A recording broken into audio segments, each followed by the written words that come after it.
Hi aspirants, ఈరోజు topic వచ్చేసి social అండి. సోషల్ స్టార్ట్ చేశాను. ఈ సోషల్ స్టార్ట్ చేయడానికి రీజన్ ఏంటి అంటే, ప్రజెంటు టెట్లో చూస్తున్నాం మనం, ఎక్కువ మట్టుకి బిట్స్ అనేవి సోషల్ నుండే ఫ్రేమ్ అవుతున్నాయి. ఆ బిట్స్ కూడా కాన్సెప్ట్ పైన గ్రిప్ ఉంటే మాత్రమే బిట్ అనేది చేసే విధంగా ఫ్రేమ్ అవుతుంది. సో ప్రతి కాన్సెప్ట్ సోషల్లో చాలా ఇంపార్టెంట్ రోల్ అనేది ప్లే చేస్తుంది. ఆల్రెడీ నేను మన ఛానల్లో 5th క్లాస్ వరకు ఆల్ వీడియోస్ పెట్టాను. అంటే తెలుగు, ఈవీఎస్ మొత్తం వీడియోస్ ఉన్నాయి. అదేవిధంగా తెలుగు అయితే 6th, 7th, 8th వరకు కూడా అప్లోడ్ చేశాను. అవి చూసుకుంటే టెట్కి ఎనఫ్ అండి. టెట్కి కావచ్చు, డిఎస్సికి కావచ్చు, రెండింటికి సరిపోయే విధంగా బిట్స్ అనేవి ఫ్రేమ్ చేసి పెట్టాను. అదేవిధంగా సైన్స్ విషయానికి వస్తే 6th క్లాస్ మొత్తం సైన్స్ వీడియోస్ అనేవి ఒక 3 or 4 వీడియోస్ అనుకుంటాను పెట్టాను. సో అవి చూసుకుంటే సరిపోద్ది. సో 7th క్లాస్ కూడా స్టార్ట్ చేస్తాను సైన్స్లో. బట్ ఇక్కడ 6th క్లాస్లో సైన్స్ అనేది కంప్లీట్ అయింది కాబట్టి సోషల్ కూడా 6th క్లాస్ కంప్లీట్ అవ్వాలి కదండి. సో ఆల్ వీడియోస్ మన ఛానల్లో అవైలబుల్గా ఉండాలి అనే ఇంటెన్షన్తో ఈ వీడియో అనేది పెడుతున్నాను. సో చూడండి, 6th క్లాస్ సోషల్లో 20 చాప్టర్స్ ఉన్నాయండి. ఈ 20 చాప్టర్స్ని కూడా 6 డేస్లో కంప్లీట్ చేస్తాను.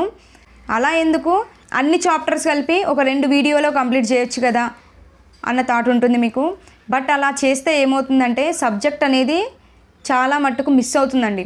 ఏదో ఒక బిట్ క్రియేట్ చేసుకుంటూ వెళ్తే అక్కడున్న మెయిన్ కాన్సెప్ట్ని మనం నెగ్లెక్ట్ కూడా చేయడానికి ఛాన్స్ ఉంటుంది. సో మనం అలా చేయకూడదు కాబట్టి ప్రతి చాప్టర్ని కూడా నేను ఇన్ డీటెయిల్గా ఎక్స్ప్లెనేషన్ ఇస్తాను. అంటే ఒక్క చాప్టర్ తీసుకున్నాము అంటే ఆ చాప్టర్లో నేను మ్యాక్సిమం ఒక 6 to 7 బిట్స్ మాత్రమే ఫ్రేమ్ చేస్తాను. సో అందులోనే ప్రతి బిట్ స్టేట్మెంట్గానే ఫ్రేమ్ అవుతుంది కాబట్టి ఒక్క స్టేట్మెంట్ బిట్లో మనకి 4 to 5 బిట్స్ అనేవి కవర్ అవుతాయండి. సో ఆ లెక్కన చూసుకుంటే ఒక్క చాప్టర్కి ఒక 6 to 7 బిట్స్ తీసుకున్నా కానీ దగ్గర ఒకే చాప్టర్ నుండి అన్ని స్టేట్మెంట్స్ కలిపి 30 బిట్స్ అనేవి ఫ్రేమ్ అవుతాయండి. సో ఆ విధంగా ఉంటుంది నేను ప్రిపేర్ చేసే బిట్స్ కానీ నా క్లాసెస్ కానీ. సో ఈరోజు సోషల్లో ఓన్లీ 3 చాప్టర్సే తీసుకున్నాను. ఈ 3 చాప్టర్స్ నుండి నేను ఫ్రేమ్ చేసింది ఓన్లీ 15 బిట్సే ఫ్రేమ్ చేశాను. ఈ 15 బిట్స్లోనే ప్రతి బిట్కి కూడా స్టేట్మెంట్లోనే ఫ్రేమ్ అయింది కాబట్టి 4 to 5 బిట్స్ అనేవి కవర్ అయిపోతాయి. అండ్ కంప్లీట్ ఇన్ఫర్మేషన్ అనేది వస్తుందండి. మళ్ళీ మీరు బుక్ తీసి చూడాల్సిన అవసరం లేకుండా ఎవ్రీ బిట్ని ఇక నేను కవర్ చేశాను. కావాలంటే మీరు ఒకసారి ఈ క్లాస్ విన్నాక టెక్స్ట్ బుక్ ఓపెన్ చేసి చూడండి. మళ్ళీ చదవాల్సిన అవసరం లేకుండా ప్రతి బిట్ ఇందులో కవర్ చేశాను. అండ్ కాన్సెప్ట్ కూడా ఇక్కడే ఇంక్లూడ్ చేసి చెప్పడం జరుగుతుంది. కాబట్టి అసలు వీడియోస్ మాత్రం మిస్ అవ్వకండి. మీరు ఈ వీడియోస్ చూసుకొని వెళ్తే టెట్కి డెఫినెట్గా మంచి స్కోర్ అనేది గెయిన్ చేస్తారు. అండ్ నేను ఈ వీడియోస్ అన్నీ కూడా డిఎస్సి లెవెల్లో ప్రిపేర్ చేస్తున్నానండి. అంటే మళ్ళీ డిఎస్సికి కూడా కొత్తగా దీంట్లో ఏం యాడ్ చేయాల్సిన అవసరం లేదండి. సో ఆ లెవెల్లో ముందే డిఎస్సిని దృష్టిలో పెట్టుకొని ఈ వీడియోస్ అనేవి అప్లోడ్ చేస్తున్నాను కాబట్టి తప్పకుండా ప్రతి ఒక్కరు యూస్ చేసుకోండి. తెలుగు మెథడాలజీ కూడా ఉంది, అది కూడా కంటిన్యూ చేస్తుంటాను. అప్పుడప్పుడు మధ్యలో ఈ వీడియోస్ కూడా పెట్టేస్తాను. ఎందుకంటే టెట్ వస్తుంది కాబట్టి టెట్కి సోషల్ కూడా చాలా ఇంపార్టెంట్ కాబట్టి ఇవి కూడా అందించే ప్రయత్నం చేస్తాను. వీడియోలోకి వెళ్ళే ముందు మన వీడియో అనేది ఇంకొంతమంది ఆస్పిరెంట్స్కి యూజ్ అవ్వాలి అంటే మీరు చేయాల్సింది ఒకటే, మీ తరపున వాళ్ళకి చేసే ఒకే ఒక హెల్ప్, మన వీడియోకి తప్పకుండా లైక్ చేయండి. అండ్ హై పాయింట్స్ కూడా డెఫినెట్గా ఇవ్వడానికి ట్రై చేయండి. సో ఈరోజు వీడియోలో 1st chapter, 2nd chapter, 3rd chapter అంటే పటాల అధ్యయనం తయారీ, గ్లోబు భూమికి నమూనా అండ్ భూస్వరూపాలు, ఈ 3 టాపిక్స్ అనేవి చూస్తాము. ప్రతి బిట్కి కూడా ఫస్ట్ మీరు ఆన్సర్ చేయడానికి ట్రై చేయండి. మీరు ఆన్సర్ చేశాకే నా ఎక్స్ప్లెనేషన్ చూడండి. ఎందుకంటే వీడియో చూడడం ఎంత ఇంపార్టెంటో ఆ బిట్కి ఆన్సర్ చేయడం కూడా అంతే ఇంపార్టెంట్ కాబట్టి ప్రతి ఒక్కరూ ఆన్సర్ చేయడానికి ట్రై చేయండి. చూడండి, నేను డైరెక్ట్గా ఒక్కొక్కటి ఎక్స్ప్లెనేషన్ ఇచ్చుకుంటూ వెళ్తాను. క్రింది వాటిలో మానచిత్రాలకు సంబంధించి సరైనవి గుర్తించండి. ఓకే, మానచిత్రం అంటే ఏంటి అని డౌట్ ఉంటుంది చాలామందికి. తెలిస్తే ఓకే, తెలియకపోతే ఏంటి అంటే మానచిత్రం అంటే మ్యాప్ అండి.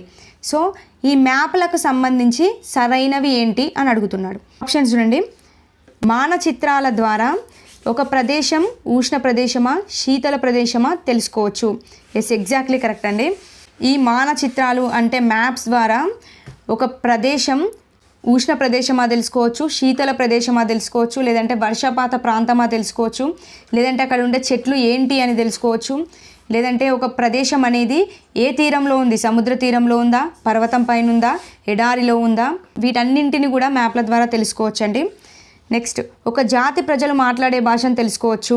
Yes, exactly correct. ఇక్కడ మ్యాప్ల ద్వారా ఒక ప్రాంతం యొక్క ప్రజలు మాట్లాడే భాష కావచ్చు, అదే ఒక జాతి వారు మాట్లాడే భాష కావచ్చు, లేదంటే వాళ్ళు చేసే వృత్తులు కూడా తెలుసుకోవచ్చండి.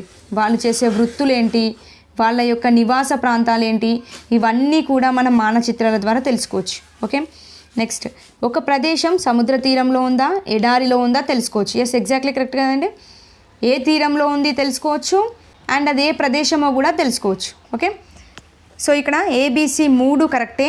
సో 4th ఆప్షన్ అనేది కరెక్ట్. ఓకే, చాలామంది దీంట్లో కన్ఫ్యూజ్ అవుతుంటారు, అందుకే బిట్ అనేది ఫ్రేమ్ చేశాను. ప్రీవియస్ స్టేట్లో దీని నుంచి బిట్ అనేది ఫ్రేమ్ అయింది, సో కంపల్సరీగా చూసుకోండి. నెక్స్ట్ బిట్ చూడండి, క్రింది వాటిలో సరైనది. చూడండి, అన్ని విషయాలు ఒకే పటంలో ఉంటాయి, అన్ని విషయాలు ఒకే పటంలో ఉండవు. చెప్పండి, మ్యాప్స్లలో అన్ని విషయాలు అనేవి ఒకే పటంలో సూచించడానికి ఛాన్స్ ఉంటుందా అండి? ఉండదు కదండి. సో అన్ని విషయాలు ఒకే పటంలో ఉంటాయి అనేది రాంగ్. అన్ని విషయాలు ఒకే పటంలో ఉండవు అనేది కరెక్ట్.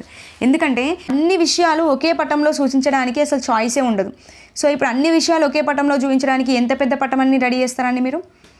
సో ఇప్పుడు అక్కడ పర్వతాలు ఏమున్నాయి సూచించాలి, అది ఉష్ణ ప్రదేశమా శీతల ప్రదేశమా సూచించాలి, లేదంటే ఏవైనా వృత్తుల గురించి సూచించడం కావచ్చు, లేదంటే జిల్లాల గురించి కావచ్చు, రాష్ట్రాల గురించి కావచ్చు, ఖండాల గురించి కావచ్చు, వీటన్నింటినీ కూడా ఒకే పటంలో సూచించడానికి ఛాయిస్ ఉంటుందా అండి?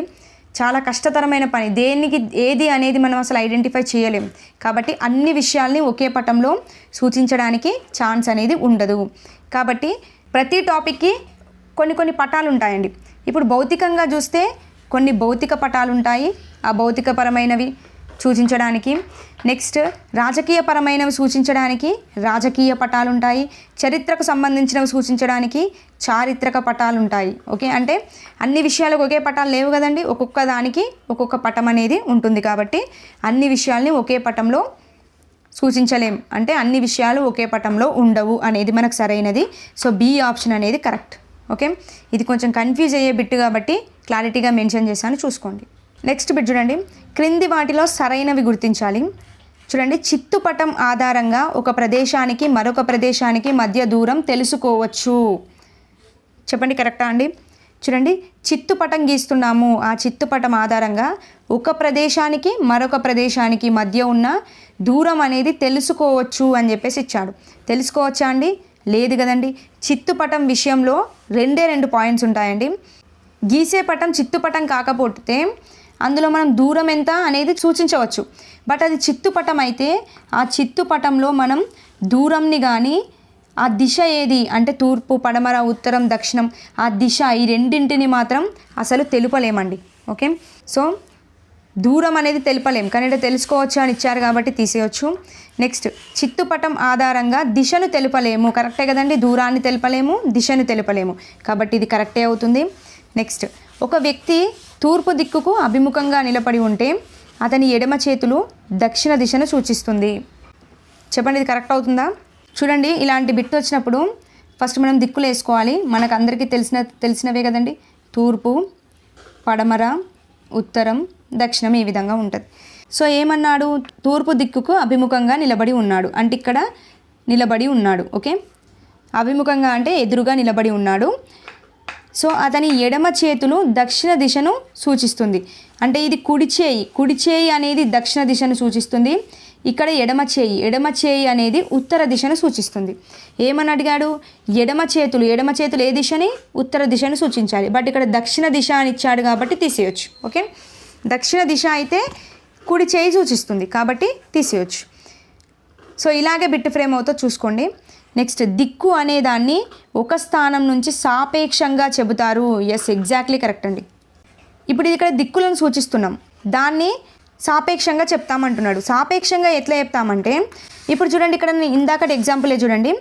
ఇప్పుడు ఒక వ్యక్తి సూర్యునికి అభిముఖంగా నిలబడ్డాడు అంటే తూర్పు వైపున నిలబడ్డాడు అనేది మనకు క్లారిటీ. అంటే ఇప్పుడు ఇక్కడ తూర్పు అనే స్థలం దగ్గర ఒక వ్యక్తి నిలబడి ఉన్నాడు కాబట్టి అదే దిక్కు అని చూపిస్తున్నాం, తూర్పు దిక్కు అని సూచిస్తున్నాం. సో అతని వెనక ఏముంది, పక్కలకి ఏమున్నవి అనేవి మనకి ఈజీగా ఐడెంటిఫై అయిపోతుంది. అంటే అక్కడ ఒక స్థలాన్ని దేనితోనైతే పోల్చి చూస్తున్నామో దాన్ని బట్టి మనం తూర్పు, పడమర, ఉత్తరం, దక్షిణం అని నిర్వచిస్తున్నాం. అందుకే దిక్కు అనేది ఒక స్థానం నుంచి సాపేక్షంగా చెబుతారు. ఇక్కడ ఉన్న స్థానాన్ని బట్టి మనం అక్కడ ఆన్సర్ అనేది ఇస్తున్నాం కాబట్టి ఒక స్థానం నుంచి సాపేక్షంగా చెప్పడం జరుగుతుంది. సో ఇక్కడ సరైనవి కాబట్టి BD అనేది సరైంది. సో 4th ఆప్షన్ అనేది కరెక్ట్. ఓకే, ఇదే విధంగా బిట్స్ ఫ్రేమ్ అవుతాయి, చూసుకోండి. నెక్స్ట్ బిట్ చూడండి.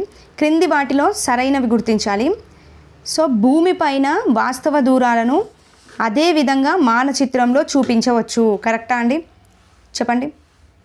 కాదు కదండి. ఎందుకు కాదు అంటే భూమిపై ఉన్న వాస్తవ దూరాలను అదే విధంగా మ్యాప్లలో సూచించలేమండి. అలా సూచించడం కోసమే మనకు ఉపయోగపడేది స్కేలు అనేది ఉపయోగపడుతుంది. ఓకే, ఈ స్కేలును ఉపయోగించి భూమిపై ఉన్న వాస్తవ దూరాలను తగ్గించి మనం మ్యాప్లో సూచించడం జరుగుతుందండి. ఓకే, సో అదే విధంగా సూచించడానికి స్కేల్ అనేది యూజ్ చేస్తాం కాబట్టి ఇది తీసేయచ్చు. నెక్స్ట్, పటంలో 2 బిందువుల మధ్య దూరానికి మరియు భూమిపై ఉండే వాస్తవ దూరానికి మధ్య గల భేదమే స్కేలు. కరెక్టా అండి? మ్యాక్సిమం కరెక్టే అనుకుంటారు, బట్ ఇది కూడా రాంగ్. ఎందుకంటే ఇక్కడ ఏమని మెన్షన్ చేశాను చూడండి. పటంలో 2 బిందువుల మధ్య దూరానికి భూమిపై ఉండే వాస్తవ దూరానికి మధ్య గల భేదం కాదండి, మధ్య గల నిష్పత్తి. ఓకే, నిష్పత్తినే స్కేలు అని పిలుస్తారు. నెంబర్ ఆఫ్ టైమ్స్ పడింది టెట్లో. ఓకే, ఇవన్నీ కూడా నేను ఓన్గా క్రియేట్ చేసిన బిట్స్. ప్రతి బిట్ ఇంపార్టెంటే, చూసుకోండి. సో ఇక్కడ 2 రాంగే కాబట్టి నన్ అనేది మనకి ఇక్కడ కరెక్ట్ ఆన్సర్ అవుతుంది. ఓకే, సో మ్యాప్లలో భూమిపై గల వాస్తవ దూరాలను సూచించడానికి స్కేల్ని తీసుకుంటారు. అంటే ఎగ్జాంపుల్గా ఏం చేస్తారంటే scale 1 centimetre equal to 1 kilometre అని చెప్పేసి ఇలా మెన్షన్ చేసి తీసుకుంటారండి. అంటే 1 కిలోమీటర్కి 1 సెంటీమీటర్గా అనుకొని పటాలలో సూచించడం జరుగుతుంది. దీన్ని బట్టి దాని యొక్క వాస్తవ దూరం ఎంత అనేది మనం తెలుసుకోవచ్చు. ఓకే, బిట్ క్రింది వాటిలో సరి కానివి గుర్తించాలి. చూడండి, సరి కానివి మానచిత్రాలు చాలా పెద్దవి. కరెక్టా అండి? మ్యాప్స్ అనేవి చాలా పెద్దవా అండి? కాదు కదండి, మ్యాప్స్ అనేవి చాలా చిన్నవి అండి. మ్యాప్స్ అనేవి చాలా చిన్నవి. సో ఈ మానచిత్రం తయారీలో చిహ్నాలను ఉపయోగిస్తారు. కరెక్టే కదండి. మ్యాప్లలో మనం ఎక్కువగా చిహ్నాలను చూస్తాం. అంటే ఇప్పుడు పోస్ట్ ఆఫీస్ అయితే PO అని సూచిస్తారు, పోలీస్ స్టేషన్ అయితే PS అని సూచిస్తారు, అదే టెంపుల్ అయితే ఇలా ఒక టెంపుల్ సింబల్ అనేది సూచిస్తారు, ఇట్లా నది అయితే ఇలా నది సూచిస్తారు, రోడ్ అయితే ఇలా రోడ్ లాగా సూచిస్తారు. అంటే మ్యాప్లలో కంపల్సరీగా చిహ్నాలు అనేవి ఉపయోగిస్తారు కదండి. సో ఉపయోగిస్తారు. నెక్స్ట్, సాంప్రదాయిక చిహ్నాలు అంటే అవసరాలకు అనుగుణంగా ఎప్పటికప్పుడు తయారు చేసుకునేవి. కరెక్టా అండి? కాదు కదండి. అంటే సాంప్రదాయిక చిహ్నాలు అంటే ఏంటంటే ఇప్పుడు కొన్ని స్పెసిఫిక్గా ఉంటాయండి. ఇప్పుడు post office, police station and RS ఉంటుంది, రైల్వే స్టేషను, ఇవన్నీ కూడా కొన్ని స్పెసిఫిక్గా ఉంటాయి. సో ఇలా స్పెసిఫిక్గా ఉండే వాటినే ఏమని పిలుస్తారు అంటే సాధారణ చిహ్నాలు. వీటినే సాంప్రదాయక చిహ్నాలు అని పిలుస్తారండి. సో వీటిని ఎప్పటికప్పుడు తయారు చేసుకునేవిగా ఉంటాయా అంటే లేదు కదండి. స్పెసిఫిక్గా ఆల్రెడీ వాటిని క్రియేట్ చేసే ఉంటాయి, కానీ వీటిని సొంతంగా క్రియేట్ చేసుకునే ఛాన్స్ ఉంటుందా? అప్పటికప్పుడు ఉండదండి. కాబట్టి సాంప్రదాయక చిహ్నాలు అనేవి ఎప్పటికప్పుడు తయారు చేసుకునేవిగా ఉండవు. ఆల్రెడీ వాటిని ఎప్పుడు తరచుగా ఉపయోగిస్తూనే ఉంటారు కాబట్టి వాటిని సాంప్రదాయక చిహ్నాలు అని పిలుస్తారు. ఓకే, సో ఇక్కడ సరి కానివి కాబట్టి AC అనేవి సరికావు. 3 ఆప్షన్ అనేది కరెక్ట్. ఓకే, ఇవి అంటే మ్యాప్లలో కంపల్సరీగా చిహ్నాలు అనేవి ఉపయోగిస్తామండి. ఎందుకంటే మ్యాప్లలో ఇప్పుడు వాస్తవంగా రైల్వే స్టేషన్ ఉంది, ఆ రైల్వే స్టేషన్ని ఉన్నట్టుగా మనం చిత్రించలేం కాబట్టి దానికి ఒక కోడ్ అనేది పెట్టుకుంటాం. అదే RS అని చెప్పేసి సాంప్రదాయక చిహ్నాన్ని మనం వాడుకుంటాం. అండ్ పాఠశాలకు ఒకటి ఉంటుంది, బస్ స్టాండ్కి ఒకటి ఉంటుంది. వీటిని చిహ్నాలే కాదు చిత్రాల రూపంలో కూడా ఉండడం జరుగుతుంది. సో కొంతమంది ఏం చేస్తారంటే మ్యాప్లు తయారు చేసే వాళ్ళు వాళ్ళ అవసరాలకు అనుగుణంగా కొన్ని చిహ్నాలను కూడా అప్పటిదప్పుడే రూపొందించుకోవడం జరుగుతుంది. కానీ ఎప్పటికప్పుడు రూపొందించుకోకుండా ఆల్రెడీ రూపొందించిన వాటినే ఉపయోగిస్తుంటారు కదా, అలాంటి వాటిని సాధారణ చిహ్నాలు లేదంటే సాంప్రదాయక చిహ్నాలు అని పిలుస్తారండి. Okay, clarity. నెక్స్ట్ బిట్ క్రింది వాటిలో సరైనవి. చూడండి, గ్లోబుకి ఒక నమూనా భూమి. కరెక్టా అండి? కాదు కదండి. భూమికి ఒక నమూనా గ్లోబ్ అవుతుంది. ఓకే, భూమిని మనం గ్లోబ్లో చూస్తాం కాబట్టి భూమికి నమూనా ఒక గ్లోబ్ అవుతుంది. అంతేగాని గ్లోబుకే నమూనా భూమి అవుతుందా? కాదు కదా, తీసేయచ్చు. నెక్స్ట్, భూమి మీద అధికంగా దేశాలు ఉండడం కారణంగా భూమి నీలం రంగులో కనిపిస్తుంది. కరెక్టా అండి? కాదు కదండి. భూమి నీలం రంగులో కనిపించడానికి కారణం ఏంటి అంటే భూమి మీద అధిక భాగంలో ఏమి విస్తరించి ఉన్నాయండి? మహాసముద్రాలు అనేవి విస్తరించి ఉన్నాయి. ఓకే, ఈ మహాసముద్రాలు అనేవి అధికంగా విస్తరించి ఉండడం కారణంగా మనకు ఆకాశం నుండి చూసినప్పుడు భూమి అనేది నీలి రంగులో కనిపిస్తుంది. ఓకే, దానికి రీజన్ ఏంటి అంటే అధికంగా మహాసముద్రాలు ఉండడం. ఓకే, చాలా ఇంపార్టెంట్ పాయింట్స్ గుర్తుపెట్టుకోండి. సో సరైనవి అని అడిగాడు కాబట్టి ఇక్కడ 2 సరికావు. సో నన్ను అనేది correct answer. Okay, next bit, క్రింది వాటిలో సరైనవి గుర్తించండి. భూమి ఒక బలమైన అయస్కాంతం లాగా పనిచేస్తుంది. ఎస్, కరెక్టే కదండి. భూమి ఒక బలమైన అయస్కాంతం లాగా పనిచేస్తుంది కాబట్టి, అంటే భూమికి గురుత్వాకర్షణ శక్తి అనేది ఉంది కాబట్టి భూమి గోళాకారంగా గుండ్రంగా ఉన్నప్పటికీ మనం భూమి మీద పడతామే కానీ భూమి పైనుంచి పడిపోము అనేది ఇక్కడ దీనికి రీజన్. ఓకే, నెక్స్ట్, భూమి గోళాకారంగా గుండ్రంగా ఉంటుంది. కరెక్టా అండి? కాదు కదండి.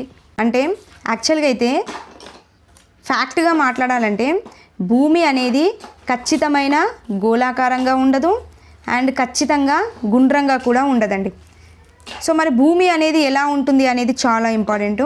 భూమి అనేది ఎలా ఉంటుంది అంటే ఇక్కడ ఉత్తర దక్షిణ ధృవాల దగ్గర కొద్దిగా నొక్కబడి ఉండి ఇక్కడ భూమధ్య రేఖ ఉంటుంది కదండి. ఈ భూమధ్య రేఖ అనేది కొద్దిగా ఉబ్బినట్లుగా ఉంటుందండి.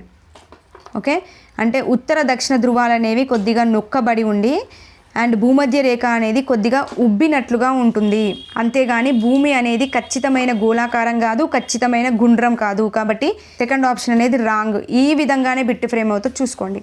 నెక్స్ట్, భూమి పైన ఒక స్థానం నుంచి ఒకే దిశలో వెనుతిరగకుండా మనం ప్రయాణం చేయడం మొదలు పెడితే తిరిగి అదే స్థానానికి చేరుతాం. ఎస్, ఎగ్జాక్ట్లీ కరెక్ట్ అండి. చూడండి, ఇక్కడ భూమధ్య రేఖ పైన ఇక్కడ నుంచి ప్రయాణం మొదలు పెడితే ఇలా తిరిగి తిరిగి తిరిగి వస్తే మళ్ళీ తిరిగి అదే స్థానానికి చేరుతాం. ఓకే, కాబట్టి సి అనేది కరెక్ట్. సో ఏసీ మాత్రమే correct answer. Okay, next bit, క్రింది వాటిలో సరైన స్టేట్మెంట్ ఏంటి? ఇది చాలా ఇంపార్టెంట్. చూడండి, 600 సంవత్సరాల క్రితం వరకు ప్రజలు భూమి బంతి మాదిరిగా గుండ్రంగా ఉంటుంది అని గ్రహించారు.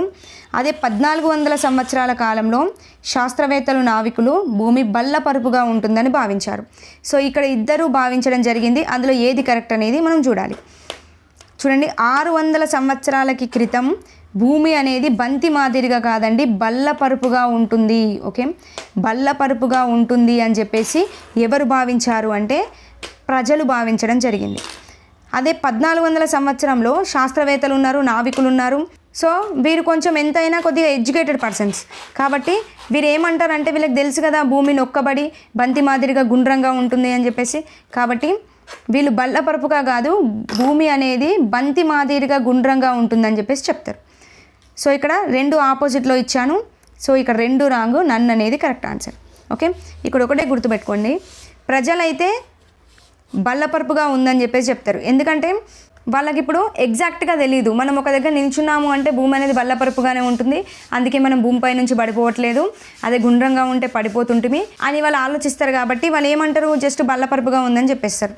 అదే శాస్త్రవేత్తల నావికులు ఎంతో కొంత ఎడ్యుకేటెడ్ పర్సన్స్ కాబట్టి లేదు లేదు బల్లపరుపుగా కాదు, భూమి అనేది బంతి మాదిరిగా గుండ్రంగా ఉంటుంది, భూమికి ఆకర్షణ శక్తి ఉండడం వల్ల మనం భూమిపై నుంచి పడిపోము అని చెప్పేసి వాళ్ళు ఎగ్జాక్ట్గా చెప్పగలుగుతారు. కాబట్టి బంతి మాదిరిగా ఉందన్నవారు శాస్త్రవేత్తల నావికులు, బల్లపరుపుగా ఉందన్నవారు ప్రజలు. ఈ విధంగా గుర్తుపెట్టుకోండి, ఈజీగా గుర్తుంటుంది.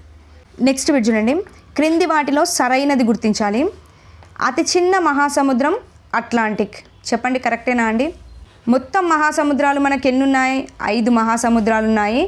అందులో అతి పెద్ద దాని నుంచి చిన్నదాని వరకు అంటే లార్జ్ టు స్మాల్ ఏమేమి ఉన్నాయి అనేది ఖచ్చితంగా గుర్తుపెట్టుకోవాలి. ఇంత ఈజీ బిట్ కూడా పడుతుందా అంటే చెప్పలేమండి, ఏ బిట్ అయినా పడవచ్చు. ఆ కన్ఫ్యూజన్లో మనం రాంగ్ పెట్టే ఛాన్స్ కూడా ఉంటుంది. కాబట్టి కంపల్సరీగా తెలుసుకోవాలి. చూడండి, 5 మహాసముద్రాలు ఉంటాయి. ఫస్ట్ అతిపెద్ద సముద్రం వచ్చేసి అందరికీ తెలిసినవే, ఒకసారి రీకాల్ చేసుకోండి. పసిఫిక్ సముద్రం, నెక్స్ట్ వచ్చేసి అట్లాంటిక్ మహాసముద్రం, నెక్స్ట్ వచ్చేసి హిందూ మహాసముద్రం, నెక్స్ట్ వచ్చేసి దక్షిణ మహాసముద్రం ఉంటుంది, నెక్స్ట్ వచ్చేసి ఆర్కిటిక్ మహాసముద్రం అనేది ఉంటుంది. సో అతి చిన్న మహాసముద్రం ఏది అంటే ఆర్కిటిక్ మహాసముద్రం అండి. అట్లాంటిక్ అనేది పసిఫిక్ తర్వాత ఉన్న రెండవ అతిపెద్ద మహాసముద్రం. సో ఇది అతి చిన్న అడిగాడు కాబట్టి తీసేయచ్చు. నెక్స్ట్ 7 ఖండాలలో అతిపెద్ద ఖండం ఆసియా అయితే 4వ ఖండం ఐరోపా. కరెక్టా అండి? చూడండి, మనకి 7 ఖండాలు ఉన్నాయి, అందులో లార్జ్ టు స్మాల్ చూసుకోవాలి. అతిపెద్ద ఖండం వచ్చేసి ఆసియా ఫస్ట్ ఖండం, నెక్స్ట్ వచ్చేసి ఆఫ్రికా, నెక్స్ట్ వచ్చేసి ఉత్తర అమెరికా, నెక్స్ట్ వచ్చేసి ఇక్కడ రాస్తున్నాను దక్షిణ అమెరికా, అంటార్కిటికా, నెక్స్ట్ వచ్చేసి ఐరోపా, నెక్స్ట్ వచ్చేసి ఆస్ట్రేలియా అనేది ఉంటుంది. నెక్స్ట్ ఇక్కడ చూడండి 7 ఖండాల్లో అతిపెద్ద ఖండం ఆసియా ఆల్రెడీ ఇచ్చేసాను. నెక్స్ట్ 4వ ఖండం ఐరోపా. చూడండి 1 2 3 4 4వ ఖండం దక్షిణ అమెరికా ఉండాలి, ఐరోపా అనేది 6వ ఖండం, కాబట్టి ఇది రాంగ్ ఆన్సర్. ఓకే, నెక్స్ట్ గడ్డకట్టిన మహాసముద్రం అనేది దక్షిణ ధ్రువంలో కనబడుతుంది. కరెక్టా అండి? కాదు కదండి. గడ్డకట్టిన మహాసముద్రం అనేది మనకు ఏ ధ్రువంలో కనబడుతుంది అంటే ఉత్తర ధ్రువంలో కనబడుతుంది. చాలా ఇంపార్టెంట్ పాయింట్. ఓకే, ఉత్తర ధ్రువంలో మనకి ఏ సముద్రం ఉంటుంది? ఆర్కిటిక్ సముద్రం ఉంటుంది. సో ఈ గడ్డకట్టిన మహాసముద్రం అనేది దక్షిణ ధ్రువం కాదు, ఉత్తర ధ్రువంలో కనబడుతుంది. నెక్స్ట్ విపరీతంగా కురిసిన మంచుతో నిండినది ఆర్కిటిక్ సముద్రం. కరెక్టా అండి? కాదు కదండి. విపరీతంగా కురిసిన మంచుతో నిండింది ఏది అంటే అంటార్కిటికా మంచు కవచం అండి. ఓకే, అంటార్కిటికా మంచు కవచం అనేది విపరీతంగా మంచుతో కూడింది అండి. ఓకే, చూడండి ఇక్కడ ఖండాలు చూడండి, ఆసియా, ఆఫ్రికా, ఉత్తర అమెరికా, దక్షిణ అమెరికా, నెక్స్ట్ అంటార్కిటికా, ఐరోపా, ఆస్ట్రేలియా. ఇక్కడ విపరీతంగా కురిసిన మంచుతో నిండింది ఏది అంటే అంటార్కిటికా అండి. ఉత్తర ధ్రువంలో గడ్డకట్టిన మహాసముద్రం అనేది ఉంటుంది. చూడండి, ఉత్తర ధ్రువంలో ఉండేది ఆర్కిటిక్ ఓషనే కదండి. ఈ ఆర్కిటిక్ ఓషన్ అనేది ఉత్తర ధ్రువంలో గడ్డకట్టిన మహాసముద్రం అండి. ఓకే, ఇక్కడ సముద్రాలు కూడా ఉన్నాయి చూడండి, Pacific, Atlantic, Indian ocean and Arctic ocean అనేవి మెన్షన్ చేయడం జరిగింది, చూసుకోండి. ఓకే, క్లారిటీ కోసం ఇచ్చాను ఇది. సో ఇప్పుడు ఇక్కడ 4 సరికానివి. సో సరైనది అడిగాడు కాబట్టి 4 సరికావు, నన్ అనేది ఆన్సర్. ఓకే, నెక్స్ట్ బిట్ క్రింది వాటిలో సరైనవి గుర్తించాలి. చూడండి, భూమి అనేది తూర్పు నుండి పడమరకి భ్రమణం చేస్తుంది. కరెక్టా అండి? కాదు కదండి, చాలా ఈజీ బిట్టే కదా. భూమి అనేది ఎప్పుడూ కూడా ఇలా పడమర నుంచి తూర్పుకి ప్రయాణం చేస్తుంది. ఓకే, తూర్పు నుండి పడమర కాదు, పడమర నుంచి తూర్పుకి భ్రమణం చేస్తుంది. నెక్స్ట్ భూమి యొక్క పై చుక్క నుండి కింది చుక్క వరకు. ఓకే, భూమి యొక్క పై చుక్క నుండి కింది చుక్క వరకు భూమి మధ్యలో గుండా ఒక రేఖను గీస్తే, ఓకే, పై చుక్క నుండి కింది చుక్క వరకు భూమి మధ్యలో గుండా ఊహిస్తూ ఒక రేఖను గీస్తే దాన్ని ఊహారేఖ అంటారు. కరెక్టా అండి?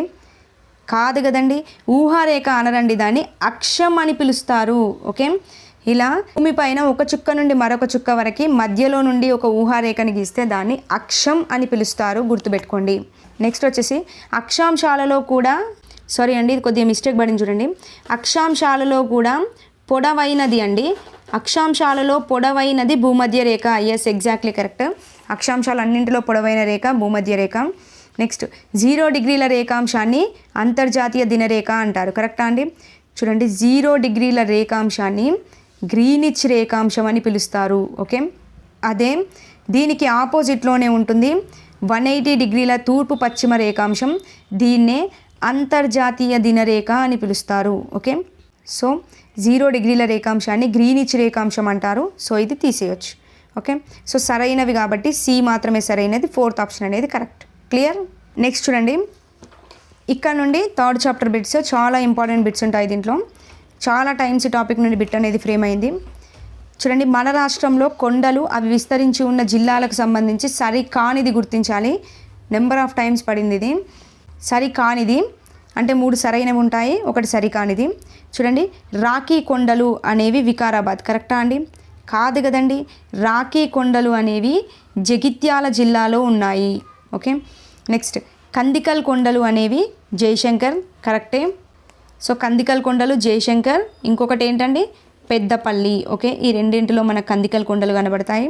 నెక్స్ట్ సాత్మల కొండలు ఆదిలాబాద్. కరెక్టే, సాత్మల కొండలు ఆదిలాబాద్. ఇంకొకటి ఏ జిల్లా అండి? నిర్మల్ జిల్లాలో కనబడతాయి. నెక్స్ట్ బాలాఘాట్ శ్రేణులు Mahbubnagar, exactly correct. So ఇక్కడ బాలాఘాట్ శ్రేణులు మహబూబ్ నగర్, ఇంకొకటి నాగర్ కర్నూలు జిల్లాలో కనిపిస్తాయండి. ఓకే, రాఖీ కొండలు జగిత్యాల, కందికల్ కొండలు జయశంకర్ పెద్దపల్లి, సాత్మల కొండలు ఆదిలాబాద్ నిర్మల్, బాలాఘాట్ శ్రేణులు మహబూబ్ నగర్, నాగర్ కర్నూలు. ఓకే, మరి వికారాబాద్లో కనిపించేటివి ఏంటి అంటే అనంతగిరి కొండలు కనిపిస్తాయండి. ఓకే, అనంతగిరి కొండలు వికారాబాద్. స్క్రీన్ షాట్ అయినా తీసి పెట్టుకోండి, రిపీట్ చేస్తూ ఉండండి, పక్కా బిట్ అనేది ఫ్రేమ్ అవుతుంది. నెక్స్ట్ బిట్ చూడండి, క్రింది వాటిలో సరైనవి గుర్తించాలి. ఎత్తైన ప్రదేశాలు పర్వతాలు. చెప్పండి కరెక్టా అండి? చూడండి ఇక్కడ చిన్న పాయింట్ కాన్సెప్ట్ చూడండి. ఇక్కడ మనకు పర్వతాలు ఉంటాయి, అదేవిధంగా ఇలా పీఠభూములు ఉంటాయి, అదేవిధంగా మైదానాలు ఉంటాయండి. ఓకే, పర్వతాలు వచ్చేసి చూడండి అత్యధికంగా ఎత్తుంది, అత్యధికంగా వాలుందండి. అత్యధికంగా ఎత్తులను అత్యధికంగా వాలులను కలిగి ఉండేది పర్వతాలు. ఇక్కడ పైన చూడండి ఉపరితలం అనేది ఏ విధంగా ఉంది, అతి తక్కువ సమ ఉపరితలాన్ని కలిగి ఉండేవి పర్వతాలు అని చెప్పేసి చెప్పొచ్చు. ఓకే, నెక్స్ట్ చూడండి ఇవేమని చెప్పాను, పీఠభూములు అని చెప్పాను. సో ఈ పీఠభూములు అనేవి ఎత్తైన ప్రదేశాలండి. ఎత్తైన ప్రదేశాలు ఏవి అంటే పీఠభూములు.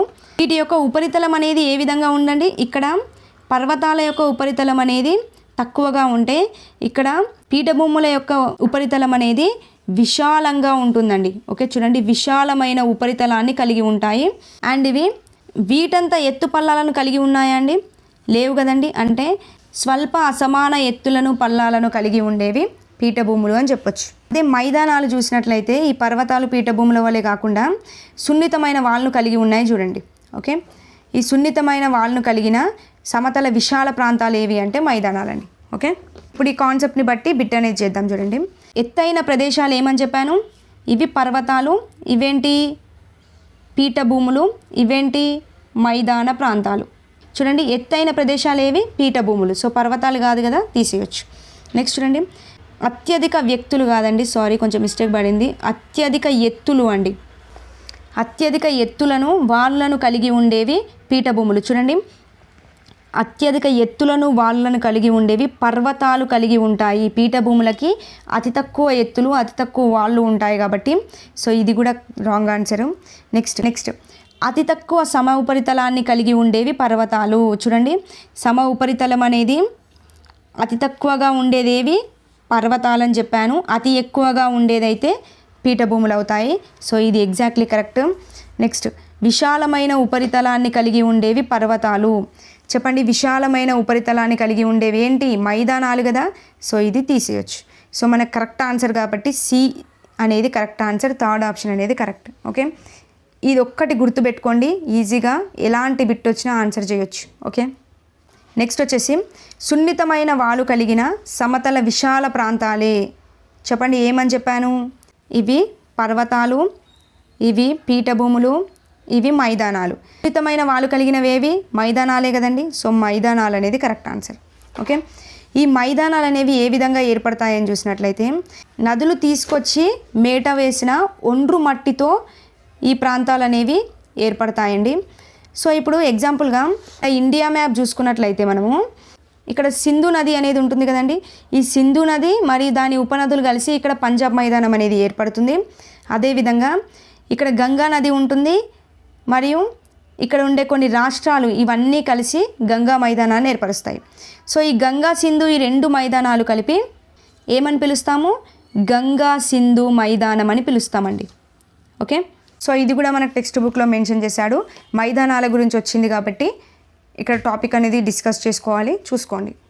నెక్స్ట్ బిట్ చూడండి, ఇది చాలా ఇంపార్టెంట్ కాన్సెప్ట్, బిట్ అనేది దీని నుంచి పక్కా ఫ్రేమ్ అవుతుంది, డిఎస్సిలో అయితే ఎక్స్పెక్ట్ చేయొచ్చు. దిగువ తెలంగాణ పీఠభూమిలోకి వచ్చే జిల్లాలు ఏవి? ఓకే, దీన్ని చూడాలి అంటే ఫస్ట్ ఒకసారి తెలంగాణ మ్యాప్ చూద్దాము, క్లారిటీ వస్తుంది. ఒక్కసారి మ్యాప్ చూడండి. సో ఇక్కడ ఎగువ తెలంగాణ అంటే ఏంటి, దిగువ తెలంగాణ అంటే ఏంటి అనేది చూసినట్లయితే ఇప్పుడు దక్కన్ పీఠభూమి అనేది ఏ విధంగా ఉంటుందండి, పడమర నుంచి తూర్పుకు అనేది వాలి ఉంటుంది. సో ఇది అందరికీ తెలిసిందే కదా. సో ఇప్పుడు గ్లోబును కూడా చూస్తే గ్లోబ్ అనేది కరెక్ట్గా స్ట్రైట్గా ఉండదు, ఇలా కొద్దిగా వంగి ఉంటుందండి. ఓకే, సో అదేవిధంగా మన దక్కన్ పీఠభూమి కూడా పడమర నుంచి తూర్పుకు వాలి ఉంటుంది. ఇలా వాలి ఉండడం కారణంగానే గోదావరి కృష్ణా నదులు అనేవి పడమరన జన్మించి తూర్పున వచ్చి బంగాళాఖాతంలో కలుస్తాయండి. ఓకే, రీజన్ అదే. అంటే పడమర నుంచి తూర్పుకు అనేది వాలి ఉంటుంది. కాబట్టి తెలంగాణ కూడా దక్కన్ పీఠభూమిలో భాగమే కాబట్టి ఇది కూడా పడమర నుంచి తూర్పుకు అనేది కొద్దిగా వాలి ఉంటుంది. సో ఇక్కడ ఎగువ తెలంగాణ దిగువ తెలంగాణ అంటే ఏంటంటే ఇక్కడ పైన పడమర కదండి, ఇది ఇక్కడ నుంచి తూర్పుకు వాలి ఉంటుంది కాబట్టి ఇదనేది ఎగువ తెలంగాణ అవుతుంది, ఇదనేది దిగువ తెలంగాణ అవుతుంది. క్లారిటీ? రైట్. సో ఇప్పుడు ఎగువ తెలంగాణలోకి ఏ డిస్ట్రిక్ట్స్ వస్తాయని చూసినట్లయితే ఇక్కడ ఆదిలాబాద్ నుంచి మొదలు పెడితే ఇక్కడ జగిత్యాలను స్కిప్ చేయండి. ఆదిలాబాద్, నిర్మల్, జగిత్యాల అనేది దిగువ తెలంగాణలోకి వెళ్ళిపోతుంది. నెక్స్ట్ ఇక్కడ రాజన్న సిరిసిల్ల కావచ్చు, సిద్దిపేట కావచ్చు, యాదాద్రి కావచ్చు, ఈ నల్గొండ కావచ్చు అండి. ఓకే, చూడండి ఆదిలాబాద్, నిర్మల్, నిజామాబాద్, కామారెడ్డి, రాజన్న సిరిసిల్ల, సంగారెడ్డి, మెదక్, సిద్దిపేట, వికారాబాద్, మేడ్చల్, మల్కాజ్గిరి, హైదరాబాద్, సంగారెడ్డి, మహబూబ్ నగర్, నారాయణపేట్, జోగులాంబ, వనపర్తి, నాగర్ కర్నూల్, నల్గొండ, యాదాద్రి ఇవన్నీ కూడా ఎగువ తెలంగాణలోకి వస్తాయి. మిగతా ఈ పార్ట్ అంతా కూడా దిగువ తెలంగాణకు వస్తుంది. ఓకే, జస్ట్ మీకు మ్యాప్ అనేది మైండ్లో స్ట్రైక్ అయితే ఈ బిట్కి ఎలా ఇచ్చినా ఆన్సర్ అనేది చేయొచ్చండి. ఓకే, ఇది ఎక్కడి నుండి అంటే జగిత్యాల నుంచి ఒకటి సైడ్లో పెట్టేసి మిగతావన్నీ కూడా ఎగువ తెలంగాణ, ఇదంతా కూడా దిగువ తెలంగాణ పార్ట్. ఓకే, ఇప్పుడు బిట్టు చూద్దాము. చూడండి, దిగువ తెలంగాణ అని అడిగాడు. దిగువ తెలంగాణ చూసినట్లయితే ఇప్పుడు యాదాద్రి అనేది ఏమని చెప్పాను, యాదాద్రి అనేది ఇలా ఉంటే ఇక్కడ యాదాద్రి ఉంటుంది, ఇది మనకు ఎగువ తెలంగాణ పీఠభూమిలోకి వస్తుందండి. ఓకే, సో ఇది ఎగువ తెలంగాణ. నెక్స్ట్ వచ్చేసి హైదరాబాద్ అనేది కూడా ఎగువ తెలంగాణలోకి వస్తుంది. వరంగల్ అనేది దిగువ తెలంగాణకు వస్తుందండి. వరంగల్ అనేది ఇక్కడ ఉంటుంది కాబట్టి వరంగల్ అనేది మనకు దిగువ తెలంగాణలోకి వస్తుంది. సో ఇది మనకి ఇక్కడ వరంగల్ అనేది ఆన్సర్ అవుతుంది. నల్గొండ అనేది కూడా ఇక్కడ ఉంటుంది, ఇది కూడా ఎగువ తెలంగాణలోకి వస్తుంది. ఓకే, ఈ మూడు ఎగువ తెలంగాణ, ఈ వరంగల్ ఒకటే దిగువ తెలంగాణ. మనకు అడిగింది దిగువ తెలంగాణ కాబట్టి సో సి అనేది మన కరెక్ట్ ఆన్సర్. ఓకే, కంపల్సరీగా దీని నుంచి బిట్ ఫ్రేమ్ అవుతుంది, అందుకే మొత్తం ఎక్స్ప్లెనేషన్ ఇచ్చాను, అది ఒక్కటి చూసుకోండి సరిపోద్ది. నెక్స్ట్ వచ్చేసి క్రింది వాటిలో సరైనవి గుర్తించాలి. చూడండి, డెల్టాలు సముద్రంలో మాత్రమే ఏర్పడతాయి, కరెక్టా అండి? చెప్పండి. కాదండి, డెల్టా అనేది ఏ విధంగా ఏర్పడుతుంది అంటే ఫస్ట్ నదులన్నీ కలిసే మనకి సముద్రంలోకి రావడం జరుగుతుంది. అంటే నదులన్నింటి కలయిక అనేది సముద్రంలో జరుగుతుంది. సో ఈ నదులన్నీ సముద్రంలో కలిసే ముందు అనేకమైన చిన్న చిన్న పాయలుగా చీలిపోతాయండి. ఓకే, ఈ పాయల మధ్య భాగంలోనే ఇసుక మరియు మెత్తటి మట్టి అనేది మేటలుగా వేస్తుందండి. సో ఇక్కడ ఈ మేటలుగా ఏర్పడినవే డెల్టాలు అని పిలుస్తారు. ఓకే, సో డెల్టాలు అనేవి ఈ విధంగా ఏర్పడతాయి, నదుల ద్వారా ఏర్పడతాయి కాబట్టి, అండ్ ఈ పాయల మధ్య భాగంలో ఏర్పడతాయి కాబట్టి సో సముద్రంలో మాత్రమే అన్నాడు, సో ఇది తీసేయచ్చు. నెక్స్ట్, ఈ డెల్టాలు వృత్తాకారంలో ఉంటాయి. కాదండి, డెల్టా అనేది త్రిభుజాకారంగా ఏర్పడుతుందండి. సాధారణంగా డెల్టా ఏర్పడేది త్రిభుజాకారంగా మాత్రమే డెల్టా అనేది ఏర్పడడం జరుగుతుంది. ఓకే, సో ఇక్కడ సరైనవి, సో నన్ను అనేది కరెక్ట్ ఆన్సర్. ఇవ్వండి, టోటల్గా 15 బిట్స్ అనేవి డిస్కస్ చేస్తాము. ప్రతి బిట్ ప్రతి ఒక్కరికి అండర్స్టాండ్ అయిందని అనుకుంటున్నాను. సో వీడియో మీకు యూస్ఫుల్గా అనిపిస్తే మాత్రం తప్పకుండా ప్రతి ఒక్కరు లైక్ చేయండి. అండ్ నెక్స్ట్ వీడియోలో మళ్ళీ కలుద్దాం. థ్యాంక్ యూ అండి, థ్యాంక్ యూ ఫర్ వాచింగ్.